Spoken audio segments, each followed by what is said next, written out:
دو قربانیاں لازم ہوں گی حاجی پر اگر وہ مکے میں مقیم ہے. اور مکے میں کون مقیم ہوتا ہے؟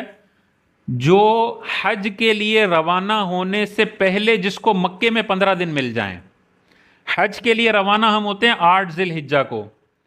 تو اگر کوئی حاجی مکے میں پہنچا اور 8 ذی الحجہ سے پہلے اسے مکے میں 15 دن مل گئے تو مکہ انٹر کرتے ہی یہ مقیم ہو جائے گا، نمازیں بھی پوری پڑے گا. اور اس پر دو قربانیاں ہیں، ایک حج تمتع کی قربانی اور ایک سنت ابراہیمی والی قربانی. اور اگر یہ اتنا لیٹ پہنچا کہ حج کے لیے منا نکلنے سے پہلے اس کو 12 دن مل رہے ہیں، تو اب اس کو کنفرم ہے کہ میں نے مکے میں رہنا ہے 12 دن، 13ویں دن تو میں نے منا جانا ہے. منا الگ بستی ہے، مزدلفہ الگ بستی ہے، عرفات الگ بستی ہے، مکہ الگ ہے. تو اب اس کی نیت مکے میں 15 دن رہنے کی نہیں ہے، تو پھر یہ مکے میں ہوگا مسافر. اور مسافر پر لازم ہے کہ وہ قصر پڑھتا ہے، پوری نماز نہیں پڑھ سکتا اگر تنہا پڑھ رہا ہے. اگر مقیم امام کے پیچھے پڑھ رہا ہے تو پوری پڑھے گا. اور مسافر پر پھر یہ کراچی والی قربانی لازم نہیں ہے، وہ صرف حج کی قربانی کریں گے تو بری الذمہ ہو جائیں گے، قربانی والی نہیں. اور جو مقیم ہو گیا اس پر حج کی قربانی حدود حرم میں کرنی ضروری ہے، اور کراچی والی قربانی کے لیے وہ وکیل بنا سکتا ہے کراچی میں کسی کو بھی کہ بھائی میری طرف سے کر دینا. وہاں کرنا چاہے تو وہیں 2 بکرے کر دے، لیکن وہاں مہنگا پڑے گا.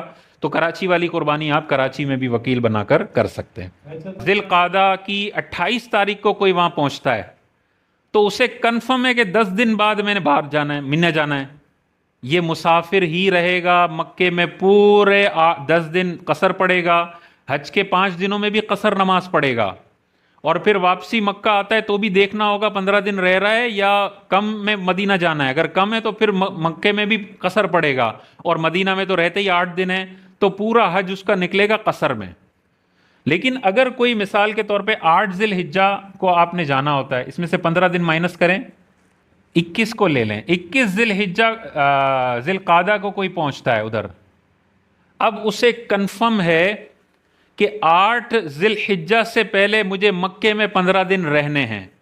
تو اب یہ مکے میں بھی مقیم ہے، منا میں بھی مقیم ہے، مزدلفہ میں بھی مقیم ہے، عرفات میں بھی مقیم ہے، اور ہر جگہ پہ مقیم کہلائے گا. ٹھیک ہے، تو یہ پورے مکے کے 15 دنوں میں بھی پوری نماز پڑھے گا، منا میں بھی پوری نماز پڑھے گا، عرفات میں بھی پوری، مزدلفہ میں بھی پوری، اور قربانی بھی اس کو کرنی ہوگی. تو بعض لوگ حج میں کیا کر رہے ہوتے ہیں، اپنے پڑوسی سے پوچھ رہے ہوتے ہیں بھائی تم کیا کر رہے ہو، وہ کہے گا میں قصر کر رہا ہوں، تو اس کی دیکھا دیکھی یہ بھی قصر کرتے ہیں. بھائی ہر بندے کا لیول الگ ہے، اسے دیکھنا ہے اس کی جدہ کی فلائٹ کس دن کی تھی، اس نے مکہ میں انٹری کب دی ہے. اس گلی کا